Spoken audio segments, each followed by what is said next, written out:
ორ დღეში უნდა ყოფილიყო პასექი და უსაფუარო პურების დღესასწაული. მღვდელმთავარი და მწიგნობარნი ეძებდნენ გზას, როგორ შეეფხროთ ის ზაკრულად და მოეკლათ. მაგრამ ამბობდნენ, ნუ იქნება დღესასწაულზე, რომ არ მოხდეს ხალხში აჯანყება.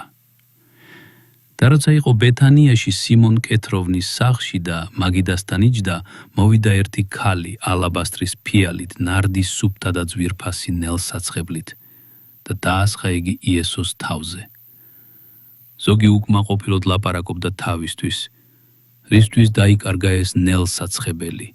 შეიძლება ეს ნელსაცხებელი 300 დინარზე მეტი ღირს და გლახაკთ მისცეს და მისაყვედურეს ქალს.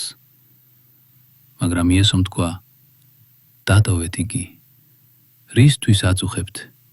კარგ საქმე გააკეთა ჩემთვის. გლახაკები ყოველთვის გეყოლებათ და როცა გსურთ შეგიძლიათ სიკეთე გაუკეთოთ მათ. მე კი ყოველთვის არ გეყოლებით.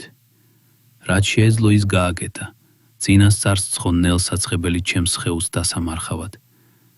ჭეშმარიტად გეუბნებით, სადაც იქადაგება ეს სახარება მთელ მსოფლიოში, მასაც გაახსენებენ და იტყვიან, რაც გააკეთა. მაშინ იუდა ისკარიოტელი ერთ-ერთი 12-თაგანი წავიდა მღვდელმთავრებთან, რათა მიეცა მათთვის იესო. მათ ეს გაუხარდათ და ფული დაპირდნენ. ის კი ეძებლა დროს, რომ ღალატ